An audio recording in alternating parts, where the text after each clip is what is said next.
Yeah. Okay. It's online. Well, welcome everyone. First of all, thank you all for coming out tonight. My name is Brent Morning, and I'm a member of the founding group. That's a group of citizens here working together to get this charter school up and running in this area. And so we're grateful that you took the time to come and be with us tonight, and especially also those that are online watching. We're glad you're with us. We have two great speakers lined up for us tonight. Ben Pacini, he's a professor of education at BYU, Idaho. He's going to talk to us tonight about the case for school choice. And then following his remarks, Ryan DeBell, he's a professor of chemistry at BYU, Idaho. Ryan is a member of the founding group for this charter school as well. He's going to speak specifically about the charter school, kind of giving you an overview of its mission and its fundamental philosophy and other aspects about it. And then after his remarks, we'll have some time for questions and answers about the school. We'd like to start. Now, this school that we're looking to start will be modeled after other schools that have already started in Idaho. There's an organization that we are partnering with called the American Classical Schools of Idaho. And they are an umbrella organization working to help create more of these classical charter schools in Idaho. And they currently have four of these classical charter schools up and running in Idaho. So we're hoping to be one of those as well at that place. And so one thing we'd like to do to begin this meeting is have say the Pledge of Allegiance, usually at school board meetings, and just to give you a feel, at this charter school, the students will say the Pledge of Allegiance every day to begin the day. And so we thought it would be appropriate for us to do that this time. We have a flag right here for us, so if you would join me. Pledge allegiance to the flag of the United States of America and to the republic for which it stands, one nation under God, indivisible, with liberty and justice for all. And then the children at the school, right after reciting the Pledge of Allegiance, they would recite the school motto, which is, if I get it right, I will learn the true, I will do the good, and I will love the beautiful. I will learn the true, I will do the good, and I will love the beautiful. And that's kind of oftentimes you'll hear when people talk about classical education, the focus is on learning truth, goodness, good, and beautiful. So, well, without further ado, I will get out of the way and let Professor Pacini speak to us about the case for school choice. Yeah, that microphone back from you. Ready, so okay. All right. I'm going to go down, one up here. Well, I didn't know that they were going to start with one of my favorites, the good, the true, and the beautiful, and now I'm already a little bit weepy-eyed. And so I hope that you'll bear with me as I get emotional. Just hide this so this is a little bit better. My name is Ben Pacini. I am a professor at BYU Idaho. And today what I'd like to talk about is, before we get into the individual school, which I think that Ryan DeBell and folks on the founding team can speak to really well, there's often underneath a new school a conversation actually already happening about school choice itself. Should we have just traditional public schools, or should we create lots of different models and have lots of different choices? This is an area of interest of mine. This is something that I've looked at a lot, and I feel like that's an important place to start. And so we're going to go through that for just one moment here. And hopefully that gives you a little bit of context. I'm going to frame this by giving you, if you'll think in your mind throughout this, imagine that there are three children. You've got a young boy who is excited and bookish and needs to be challenged. You have a young girl with a disability. And you have a slightly older girl who loves sports but isn't super into school. And you might be thinking, okay, what is the right school for them? Should they all go to a private school? Should they all go to a charter school? Should they go to a public school? And I want you to think about that question as I go through tonight. I'll try to come back to this at the very end with my quick answer. On my wall, on my door at school, I have a list of books that I love so much that I'm willing to give them away to students for free. And I run out of some of these pretty quickly.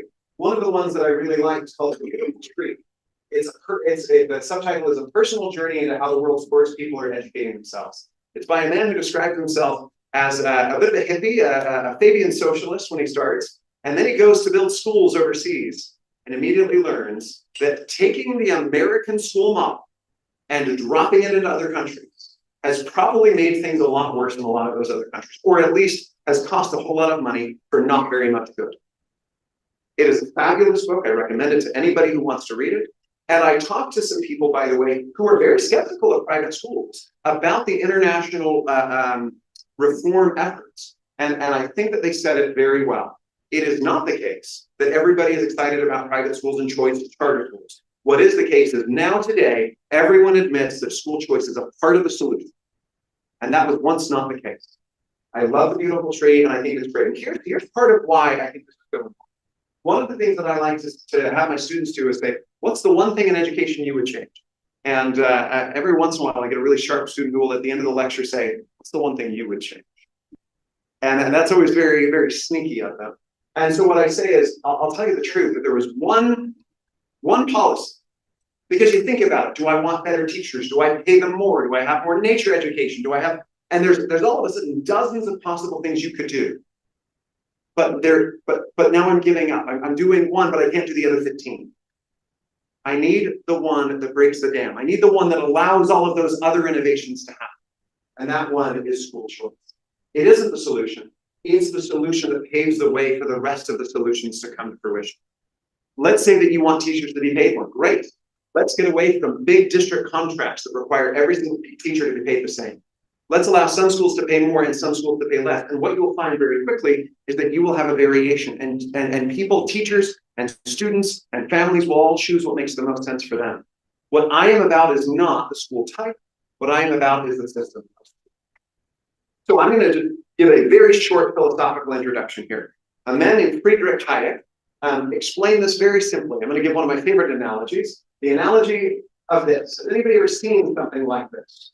If you've ever walked on a university campus, I'm sure you've seen something like this. In fact, I've seen this. My favorite example of this is in the 60s, there was a university professor a university president, excuse me, by the name of Dallin Oates, who stood up and said, would you please stop walking on the grass? We have a sign out that says, keep your bod off the sod.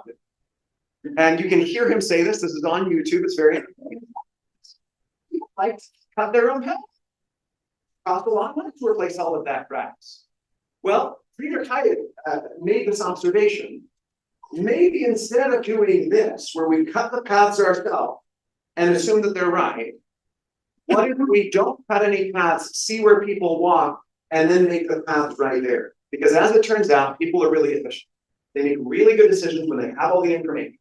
So instead of thinking that we know best for everybody out there in cutting our own paths, what if we allow people to be educated to make the best decisions for themselves? The theory here is called spontaneous order. This is how we set prices. I teach economics occasionally, and I love talking about it.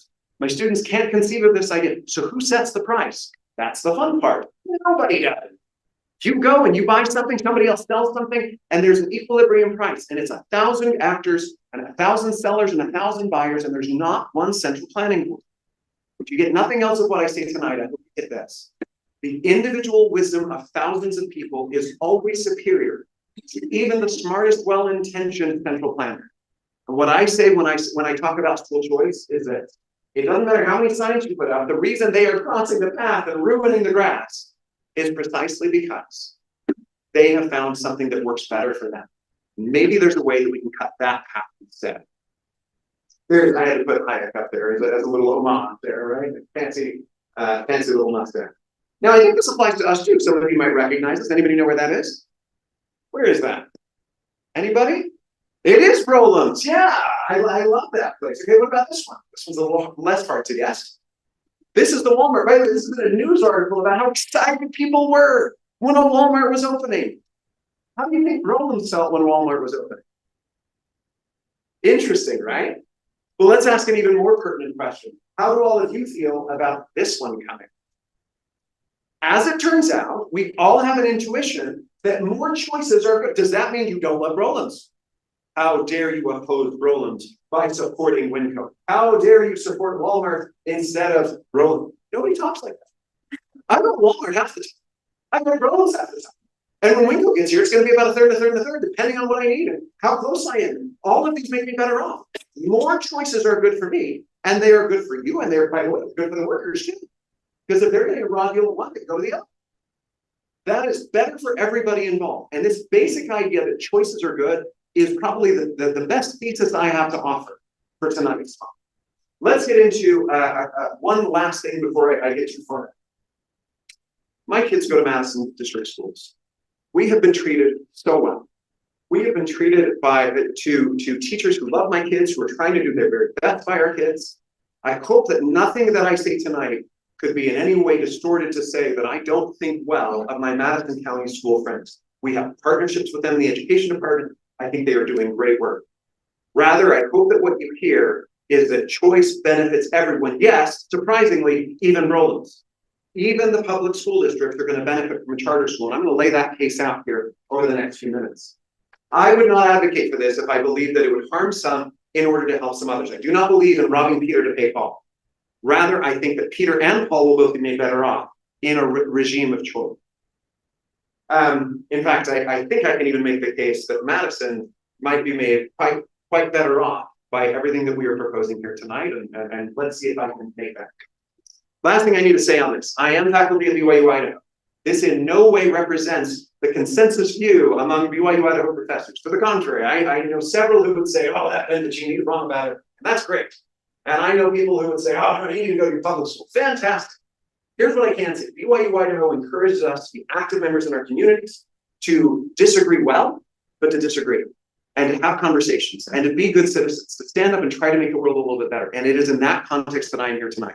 Nothing I say is anything other than my own opinion, but I am grateful for an employer who says, hey, you've got expertise, go and give that out to the community in the way that you see fit. And if somebody disagrees with you, they can raise their voice too. And all of that is great. Okay, here are some things that we know. I'm going to try not to let you fall asleep.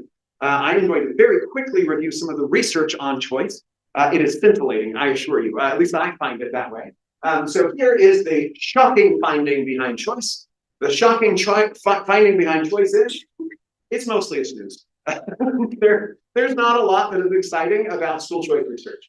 And I'll explain why that is. The first thing people said was, if you open up choice, bad things are going to happen. School districts will close. We will go back into an era of segregation. We will, the doomsday prophecies were pretty terrible. Here's some things specifically that have not come to pass. Racial homogenization has not occurred. There is no place in the United States. There are a few schools that are a little bit more homogenous. We can talk about that in a moment. But on average, there were discussions of, we're going to have fully separated schools. It's going to be a big problem. That has not happened whenever we've had school choice. Number two, gap widening between wealthy and poor, or between black and white, has not occurred. Number three, public schools have not shut down. This is a very common argument. You are taking away money from public schools. I don't think I am. But if I am, it's because people are choosing a different option that works better for them. And frankly, I think that's the right thing that they should be able to do. But let's ask the more basic question. Do I think public schools are going to be decimated by school choice? It hasn't happened anywhere. Not one place has had school districts shutting down. There's nowhere left for public school teachers to go. That simply has not happened. On the other hand, the glorious utopia of school choice has also mostly not come to pass. This is not the thing that has all of a sudden changed the world and everybody's in a private school and happy. Specifically, wide, large-scale academic gains where every kid has 150 IQ has not occurred. Number two, significant shifts away from public schools, as I already mentioned, have not occurred. Number three, gaps have actually closed, but they haven't disappeared between some. The frank reality is that school choice draws immense attention, is highly controversial, but most of the time the effect size is pretty small in the research literature. I'm not going to go through every single one of them. I want to mention these two graphs at the beginning. This is by the way from Q. They're really great with data. This is the percentage of students in the three big blocks: private, charter, and public. If anybody thinks that private and charter are going to take over the world, I haven't seen it happen. Even in the very, very pro-choice areas, that is just not the reality. This is one that we can talk about. This is racial demographics. There are more white kids in private schools, but interestingly, charter schools tend to be a lot more diverse on average. Or I guess one way to say that is, in some areas, there are actually a lot of people of color in those schools because they feel like they can make the choice and get a better education. I'm going to skip a lot of this. It just kind of reinforces what I said a moment ago. A lot of things that people prophesy have just not happened. There are some things that are really cool. This is from 2001. I don't think I am cherry picking. I think there are a lot of bright spots. Black students across 4 different voucher systems came out doing significantly better than their peers. There are reasons to believe that school choice has made a difference, by the way, and I'm happy to make all of this available. I've got links. I don't want to go over it too in depth now. There are a lot of shining gems that you can see when you look through the literature. And there are also some examples where things have not gone so well. We can talk about those too, if we have time. This is another one. This is percentage of parents giving school an A. One of the most consistent findings in choice, it's not test scores. Test scores do not always go up. I have plenty of examples where they do. I also have some examples where they've gotten worse. I've got some where they've stayed flat. Most of them, it's pretty small. It just doesn't do much at all. But the one overwhelming finding is that parent satisfaction goes through the roof. And I like that because I don't think it's all about test scores. I don't think it's all about discipline. I think what captures that the best is that the parent knows. They know about the discipline. They know about the test scores. They know about all the things, and they say, this is the right school for my child. That to me is a really key number. And a lot of people will agree, even if they don't like school choice, that that is consistent in the literature. This is just tables of more information that basically say what I just said, so I'm going to skip over those. There is one exception on the snooze fest, and that's one of my most favorite things about snooze fest. I like to ask my students this. I want you to imagine here's your typical public school, your traditional public school, and here's a charter school. So let's imagine you've got a pretty typical community. You've got 3 traditional elementary schools. And now, down the way, in another county, you've got a charter school or a private school. Which one is better? They always want to know. Which one is better? Is it private schools? Is it charter schools? Or is it, well, which one is it? I said, you're thinking about it all wrong. There are plenty of terrible private schools. There are plenty of terrible charter schools. That's not the question. As it turns out, charters and publics, on average, do about the same. Private schools do a little bit better, but that's complicated. There's wealth involved. There's a lot of stuff that private schools can do that others can't. Here's what is consistently found in the research. What is consistently found is that when I drop another school type in there, now all 4 of them do a little bit better. When I said that this could be better for Madison, this is exactly what I mean. I didn't say pleasant. Competition isn't fun for anybody. I don't think that Walmart is lobbying for WinCode again. But I think 10 years from now, Walmart will be better and more efficient and more thoughtful about how they do their operations. Because if they don't, they will be out-competed. I can keep talking about this. That's just a long paragraph that says what I just said. An interesting thing in the research is it's not the coming of vouchers and private schools. It's even the threat of a voucher. When there is the threat of choice, all the schools involved start fighting just a little bit harder to keep their kids. They market better, they teach better, they do all the things. And this is a very consistent finding. By the way, effect sizes are small. We're talking about 1%. We're talking about very small differences between traditional schools, between schools with very little choice and schools with a lot of choice. Now, I should know that this is contextual. I want you to imagine that you're in a rural community that only can support 1 school. You can drop a charter in there, it's not going to work. It has nothing to do with the charter. It has to do with the fact there's just not enough demand to run 2 schools. When you only have 1 school in a rural area, having more schools doesn't actually make all that much difference because they can't support multiple schools. A lot of our kids are in rural areas, so that's some of the context on competitive effects. Having said that, more choices tend to be good. Okay, when I said that this could benefit Madison rather than hurt, I have heard rumor. I have not talked to anybody at Madison County. I would love to talk to Superintendent Lords or anybody else, but I have heard rumor that we are growing like gangbusters. And it would be a lovely thing to have another elementary school because our schools are just growing. Here's a very simple way that this could help us. If we have a new school in the area that can absorb a little bit more of that enrollment, it gives everybody a little bit more time. That could be a really easy next 5-10 years kind of a decision that could benefit everybody. What about teachers? Well, here's the great thing. When teachers are locked into only 1 contract, we have a name for that in economics. It's called a monopsony. Its cousin is a monopoly. You can imagine all the happy good things and the Mr. Monopoly Monocle. These are not things that we like. When we have lots of choices and lots of opportunities, teachers can say, ooh, I can work over at that school for just one shift until 12 p.m. and I get paid less, but that's way more flexible for my family. Those are the kinds of options that I am talking about that could be really good. The more options there are for teachers, the better it is for them. And perhaps the most important for me, there are some kids that are unsuccessful, not because of them, but because of the way the school is set up. I would love to see more options for those kids. Some are unsuccessful because they need more rigor. Some are unsuccessful because they are bored. Some are unsuccessful because they need a little bit more interaction and engagement. Some could really use an art school. The point is that the more options you have, the successful schools tend to do better. They replicate and grow. The unsuccessful schools tend to realize pretty quickly and they have to turn it around or they have to close their doors. Last thing I want to talk about, zip codes.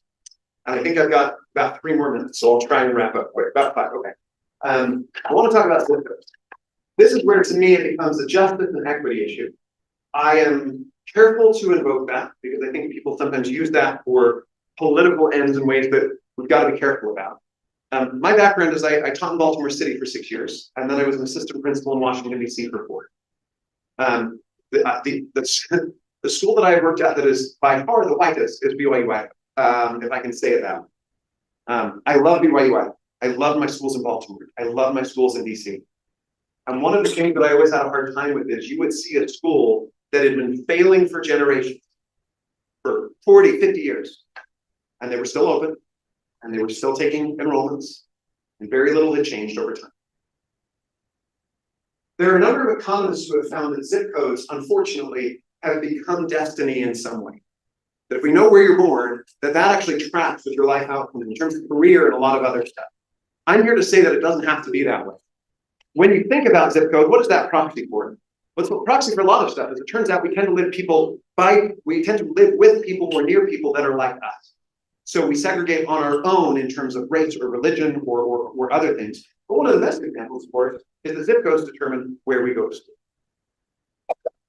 In earlier, I should argue this just really quickly. I am not here to suggest privatization. One of the things that bugs me a little bit is when people say, you want to privatize education. No. Let me clarify what that would mean. That would mean that we shutter all of our public schools, that we do not subsidize in any way any schools at all, that we remove the government entirely. There are no regulations. There is no money going towards schools. What I am advocating is that public schools continue and that anyone who wants to can choose where to send their money. And if the public school is great, then the public school will continue doing great because a lot of parents will choose that. And if the public school is not meeting their needs, then they can go to a charter or a private or wherever else they would like to go. I also believe in more options for everyone. So, I can't remember how many years ago it was, but probably 50 plus years ago, there was a practice among financial institutions called redlining. Redlining means if you're in this area of the city, we're not going to lend to you. We're not going to give you any financial support. You're not going to get a loan. And the banks dress this up as, we're going to do this. You can see here, these are the best places to lend. You can still go here. These are declining, and then in red it says, and those red areas are places we are not going to lend to. And in their minds, they were, I don't know, I haven't interviewed them, but I would imagine that many of them thought they were doing the right thing. We're going to protect our institution by making sure we don't give access to what we are doing to certain people who might be a higher risk. There's pretty good evidence that this has not turned out very well. I've heard a prominent school choice activist mention that he believes that this is educational redlining. Let me explain the educational piece. All of these in here, the Google search this morning, is your zip code destiny? And everybody argues about this, and they say yes. What's one of the biggest parts that is determined by your zip code? It's where you enroll in school. I don't have a lot of time, but I picked a few of my favorites. Here is Ogden School District. You see that right in the middle? And then on the outside is Weber. Why does it look like a donut? Look at the next one. There's Ogden. There's Weber. Look at the next one. This is LA. There's LA.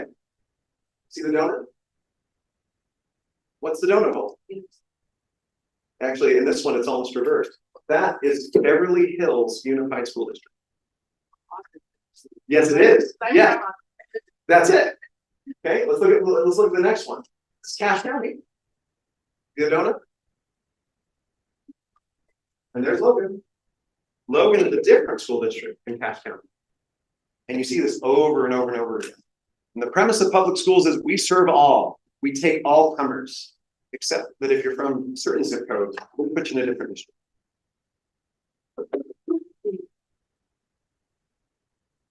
Here's the one that's personal to me. Anybody know that one? You can read it, Tom. That's Baltimore County. If only we have a little peg fit that size. Oh wait, there it is. It's Baltimore City Public Schools. If zip codes are destiny, why do we set up where kids go on the basis of the zip code? Or where they go to school on the basis of their zip code? I take issue with that on a moral basis. I think the family should get to choose. And if they know they're headed for a school that has been a disaster for decades, let's try to change that. A couple of quick quotes. School choice offers the potential to break the link between housing and school quality, increasing equity. Eric Henishek's great. Simply spending more on schools without changing the incentives is unlikely to improve outcomes. School choice introduces incentives that can. Caroline Hawksby is great, a researcher. School choice is not a panacea. It does not fix everything, but it improves achievement, particularly when schools must compete for students. Competition among schools improves outcomes for students in both public and private sectors. And now let's go back to our 3 children. What school should they go to? Here's the beauty of it. I have no idea because I'm not smart enough, because I'm not there. And some of these 3 will undoubtedly choose a great public school. More power to them. And some of them might consider a charter school. Wonderful. And some of them might choose a private school. To make it personal just for a moment, that one in the middle is not. The other 2 were made by AI. One in the middle, it's actually my sister. Get great teachers who love her a lot. Boy, I wish she had had a few more options. I think it could have been just a little bit better.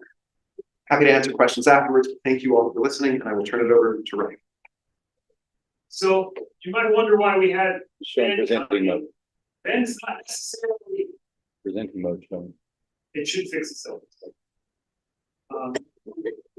Well, on our team, but that's okay, because I think it was an important message.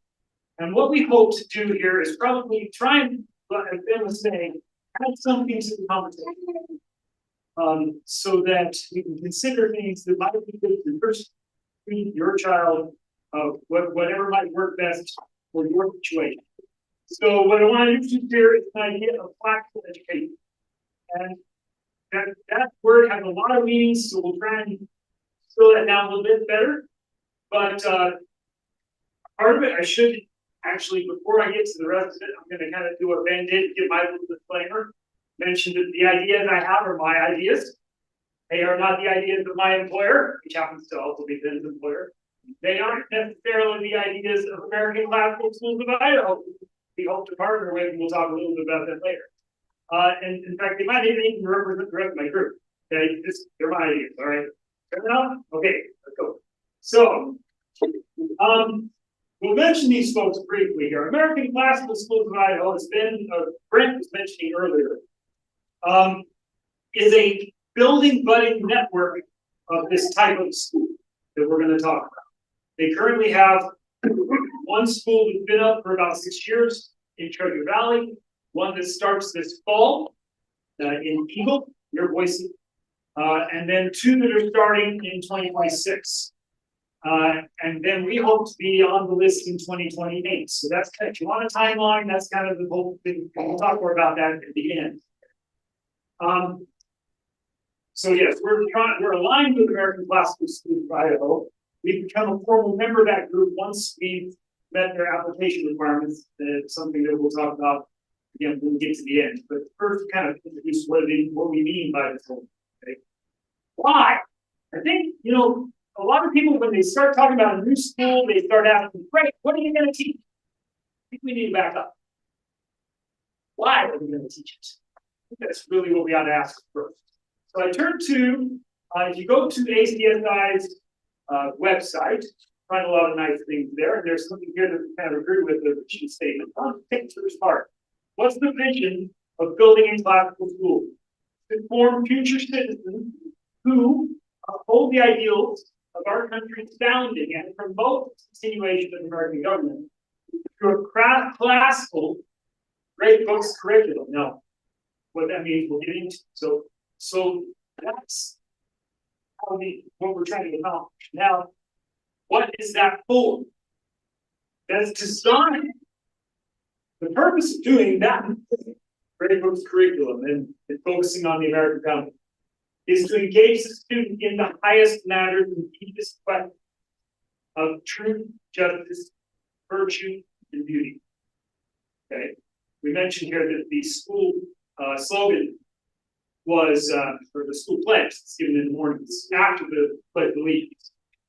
Is, you're staring at me, I'm going to forget it. I will learn the truth, I will do the good, I will love beauty. Right? And so truth, goodness, beauty, that's a lot of the focus. And really it has to do with building that inside the student. One thing that we try to focus on is the idea of what happiness is. If you talk to Aristotle, happiness is a certain activity of soul in accord with complete virtue. Okay? So in order to have happiness, according to Aristotle, nice guy, should read more. But in order to have happiness, according to Aristotle, virtue is tied to that. So that really ties into what we're trying to do with this school here. Another thing that kind of comes from the Greeks is the word character. Character comes from the Greek, I'm not sure if I'm which also meant to engrave, to inscribe, to etch. Okay, so when you really were talking about kerasu, we were talking about sketching something in, driving it in so it's permanent. That's what we mean by building character. Okay. The school's motto is in Latin, okay, virtus, scientia, and veritas. And I think probably we're going to put a little video here that I think will help explain what that means and how it pertains to building up a student. Because the character comes first, the why comes first. You know what the why is, then we understand why it is that we're studying certain things. Then the what makes sense. So let's talk about why first.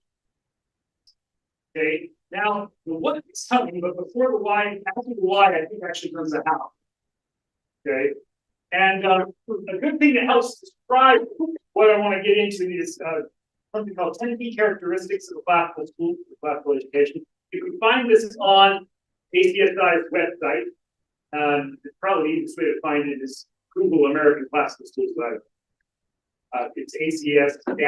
I guess ACS actually take it. So, okay. American Classical Schools Evaluation, Google that, find it. They'll have these 10 characteristics, but you'll notice I don't quite have them in order. I'm starting actually with number 6. Okay. We'll get to number 1, don't worry, but I want to start with, I think it's important. Number 6, you'll notice they have here an approach to instruction that acknowledges objective standards of correctness, logic, beauty, weightiness, and truth. In other words, our search for truth is searching for something that doesn't change. Maybe our understanding of it changes over time. I teach science. Science, we often notice that over the course of time, we understand things a certain way based on the way we observe nature. But when we start observing new things, that may change the way we understand them. That didn't change the thing. That's always been the same. But our understanding of it may change. I think it's very important that we approach education from the standpoint that there is a truth that's always the same and it doesn't change. And that's what we're searching for. There may be different ways to search for it. The scientific method, logic and deduction, studying the human condition through great literature. But we're looking for that thing. And if you don't start with that as the foundation, then instead of having an objective reality, you have a subjective reality. And that doesn't go very well. We start thinking we create our own reality. That's not what we do. So I think that's important that that's actually where we start. Okay. After that, we have some things here. A well-educated and articulate faculty who use traditional teacher-led methods of instruction. Now, when we say teacher-led, we don't mean somebody standing up in front and boring the students by talking all the time. But we do mean that the agenda of the classroom is set by the teacher. There are certain things that we should cover, and we're going to make sure those things are covered. But how that's done for every particular classroom may change depending on the needs of the student and the needs of the class. Okay? But it is still led by a competent and well-educated system. That's who needs to move a little bit. And then I skipped 10 here. A school culture of virtue, decorum, respect, discipline, and studiousness. So yes, we do have a bit of decorum. We do have people. We do have requirements of treating people with respect on both sides, teachers and students. Right? We're here to do serious things. We're here as part of the team. We're all working together. So that's part of the how. Okay? If we can go to the what a little bit, and at least look at the first three things here. And these are all kind of linked. You'll notice we have something about where the content is located. It's primarily in math, science, literature, and history. That doesn't mean we don't touch other things. I think art and music are very important. It's certainly part of this.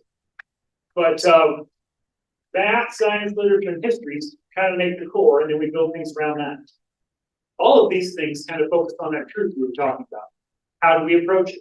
Do we approach it through logical deduction? That would be math. The scientific observations, science. We approach it through studying the human condition, that's literature. Or the way people have acted in the past. There's your history. And the students will work on those things through the years. And then we can look at how other things built into that. How did your art and science, how did your art and music change over the years? Because of change, and how do they all tie together? So that's the important thing. We focus on the Western tradition and the idea of philosophy and political foundations that led to the American founding because of where we live. And because the American experiment is kind of unique in history. And it's worth perpetuating, we think.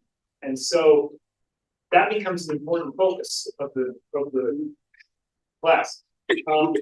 In terms of a curriculum, you'll see this come out, for example, for grades K through 5, half the year is spent studying American history each year. The other half would be on various parts of world history or ancient history or whatever it is, right? You might see this reflected in a 2-year U.S. history sequence, 7th and 8th grade, instead of 1. You might see this in the high school where there's a particular year-long class on moral philosophy, so that we understand the philosophical underpinnings that led to the American. Why does the Declaration of Independence say we hold these truths to be self-evident that all men are created equal? Where did that come from? Well, that's where you get into that and understand the philosophy. So all those kind of tied together, right? Now, as a part of that, we do kind of the reason why we do that. I've got this little illustration up here. It's about getting a PhD, which is kind of a weird thing to put in a presentation like this. I mean, it shows this thing where some guy's reaching out to the edge of known knowledge until he finally breaks through, and that's PhD. That's when you found new knowledge, something nobody else knows, at least for the next few months. Okay. That's the idea. But for this class, for this school, for K through 12, actually, that little red thing on the edge there, that's not really what we're focused on here. What we're focused on here is that part. By the time you finish high school, it's the center part that we should be really solid with. Well, if we don't have some things in common when the students are studying, we don't have a solid foundation on that center part. So, for example, if we have a cafeteria model, which allows a lot of electives at high school, that means that our students are necessarily getting a common foundation in some very fundamental things. And that's the goal, right? So, where do we choose to elect? That doesn't mean there aren't any electives, but that does mean that we choose to be judicious about the electives and make sure that the important things are centered to everyone. So we all have a common experience. So we all can talk with each other. So we all, again, start to understand where did this American experiment come from? It comes from that center. And so that's one of the reasons why we focus on these core disciplines of math and science and literature. Okay. All right, so now there is something about language, of course. It's very important. You'll notice we have here one of the tenets that is required an explicit instruction in phonics and grammar in the early grades. And also the study of Latin. Okay. Language matters. We all need to understand how we do this. So how do we do this? Well, in the early grades, we start with phonics. What do we mean by explicit phonics? Well, we mean understanding this. These are the 72 phonograms in the English language. That is, letters or groups of letters that make specific sounds. Okay? And if you're an adult, you've grown up with this, you've sort of figured out by this point how those all work. When you start out reading, you need to learn what those groups of letters are and what sounds they make. Sometimes that can be difficult because sometimes there are different groups of letters that all make the same sound, right? Like, for instance, here we have A, and A. That can make it a little confusing, okay? So rather than having students looking at passages and things, now certainly read things together with parents, read things together with teachers. But we focus on what are these groups and what sounds do they make. And if you look at our curriculum here, after during the first time, I'll look at the curriculum. We look at kindergarten grade, for example. We focus on all these phonograms so that in the early grades, kindergarten first grade, you learn what the combinations are. You learn what sounds they make, and then you can decode text. That's powerful. 26 letters in the alphabet, it's kind of random to think about. But when you start looking at the groups that make specific sounds, now that's powerful. And that's what we mean by explicit phonics. What about this Latin thing, or other languages for that matter? You know, we don't just do the Latin. Starting in K-5, we usually have some Spanish. That's very, very useful, especially in an area like this, the agricultural community, where we do have a lot of Spanish people. Maybe we should learn how to talk. We've got Latin starting in groups at grade 6. And there's nothing like learning a second language that forces you to learn your own. Because in order to make correlation between parts of speech, grammar, syntax, you have to understand your own language really well to start making sense of what the other one means. So that's what the Latin study is for. So we spend 3 to 4 years on that. And then there's a modern foreign language in the high school. Okay, usually French or Spanish. Sometimes students choose to go and do more Latin. Okay, we do that. But there's always another language because you understand your own better when you see it in the context of another. So if you've learned a second language, you probably know this if you see it. All right, now we're going to hit the last couple of things we haven't seen in this list of 10. One of them is this one. Commitment to use technology effectively without diminishing faculty leadership. Now, what does that mean in practice? Well, it means some pretty simple things, I think. Let's leave the cell phones on. They're a distraction. Okay. So no cell phones, not breaks, no lunch, no nothing. It's okay. If parents need to call, they can call the office. Usually we won't use computer class. Now maybe in the upper grades, they might use it to type a report.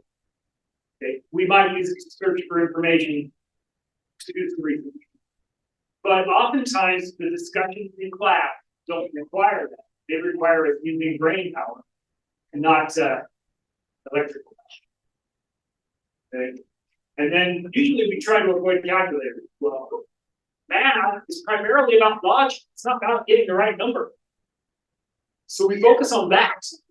And then we learn how to use the calculator as a tool rather than a okay. Brent here, Professor Mooring, teaches the math department. I'm sure he can tell you something about calculators and their good stats. Okay. So yeah, technology is a tool, not a crutch. This doesn't mean we throw all technology out the window. But we're very careful about choosing what's good to use. We use that. So, the last thing I'm going to leave you with. How do we make this work? Okay. We could have discussions like this, and this could remain a discussion thing in perpetuity. Or we could make this happen. There are if you saw the old movie Field of Dreams, some of us are old enough to remember that. If you aren't, you should go look it up. Pretty good. Okay. It's about a guy who gets this impression that he's got to build a baseball field in the back field. So he builds a baseball field. One of the things he gets from like a spirit guide and the whole thing is that if you build it, they will come. Right? The movie ends with a line of cars coming to see the baseball field. That's kind of the wrong thing to think about this. It's not if you build it, they will come. It's if you come, they will build it. So our partnership with ACSI depends a lot on community demand, which we need to demonstrate. First way we can demonstrate that is by having people who can help us with community founding group. We have a good group right now. We have myself, we have Rubush here, Brent Mooring, we have Christina Porras, we have Brent, Jared, I was going to call you Jeff, sorry. Jared Gibbons here, okay? We could use three or four to five people else to help out. Okay? This does, in the charter school world, provide you a bit of a benefit. Charter school enrollments actually happen by lottery. So when the charter schools come out, all the people who have signed up get put in the lottery system, and then the assignments are made by lottery. Those who participate in the founding group get preferred status in the lottery. So there is an incentive to it. There are other things about that. If you have questions about the lottery, I know most of what goes on with that. You can talk to me about it afterwards. With that. Okay, but that's the first thing we can use to help in kind of keeping the group going. It kind of keeps the thing going. The second thing we need to look at is public support. This is found in what we call intent to enroll, or an ITE they call it. Okay? Our current list of ITEs is 227 students. Over 100 families in this community, people like your families, have decided they'd like to join us with this effort. They've signed this intent to enroll. And intent to enroll is non-binding. It doesn't guarantee you a spot. It doesn't require you to join. But what it does show is it shows the Idaho Charter School Board that there is interest for this school. And that's one of the requirements to build a charter. You have to demonstrate community interest. So we're currently at 227. Our goal this year is to get to 400. Because when we get to 400, we can start serious development, meaning sticking shovels in the ground, stuff like that. Our goal at opening is 750 students. So there's a long way to go, but we're already doing pretty well so far. So we could use your help in finding those people. Okay. In addition to your family, maybe we're looking for your friend's family. We're looking for other families. We're willing to say, yes, I'd like to see something like this. I'd like to see additional options. Okay. This kind of ties to that last one. I left this off until the very end because it kind of ties to this. By the time we will open and then we'll be grades K through 12. It would start at K through 7. And then we'd add a grade on every year until it gets to K through 12. So that's kind of how it grows. Right? So eventually it will serve grades K through 12. Land. The second thing we need is a place for the school. Okay, we are in talks with someone.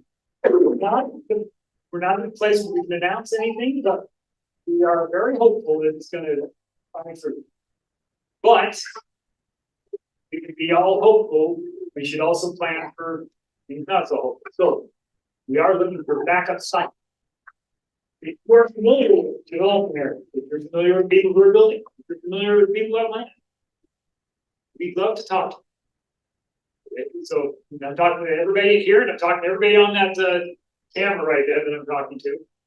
Okay, if you have information about this that you'd like to share with us, that we could go and pursue those options, we would we would appreciate to those options. One of the things that land does, in addition to providing a spot to stick a school building, is it also provides a way of having the needed capital to the value of the land to then raise the money that's necessary to build the school. Unlike the school district, charter schools may not levy or bond. Okay? We can't raise your property taxes to build something. We just have to get it put together. And while the state does provide for operational expenses of the school, that happens once the school's up and running and people are actually being educated. So to get the school in place requires money up front and requires that piece of land. So that's what we're looking for. So your help in finding this would be very helpful. Okay. And then the last thing comes, we join our group here. ACSI is kind of a federation. It's not, although ACSI has a board, it's not the typical school board. It's more of like the United Federation of Planners, if you want to think of it that way, okay? Each school operates independently. There are some common things. They all use a common curriculum. They all may choose to do some things in common because it makes sense on an economy of scale. So like all the schools may choose to pitch money together and take care of transportation from a central hub. And one entity picks all the bus lines up the buses, things like that, right? One entity in the middle might help with the school lunch programs. But otherwise, individual schools decide individual things. Each individual school leader decides when to open or close school because of snow or whatever. Each individual school leader works with individual families. Okay? So it's more of a federation and less of a board. To represent our group, once a school is started here, one member of our founding group would then be chosen to join the board. And that person, along with our school leader, would represent our school in the board's interest. So there is, again, principles of federalism at work. Okay? So that's kind of what we're looking at. To have this may become a reality, we will really look at these two things: building up our support and having a place to land. And your help in that would be very helpful. Okay? And then we go from there. So, if you would like to know more about this, we have our website, Teton River Classical Academy, one very long word, .org, or our email, you can send us an email, Teton River CA, Teton River Charlie Alpha at gmail.com. Okay. And we'll answer questions there. We will have things on our website, including an intent to enroll form for those who are watching this online. You can use that. If you're interested in showing support for this effort, we have intent to enroll forms right here to fill out for your family. Okay. So that's about all I have. What I'm going to do, rather than stand here and answer questions, I'm going to come around and then just talk, and we'll have questions and answers.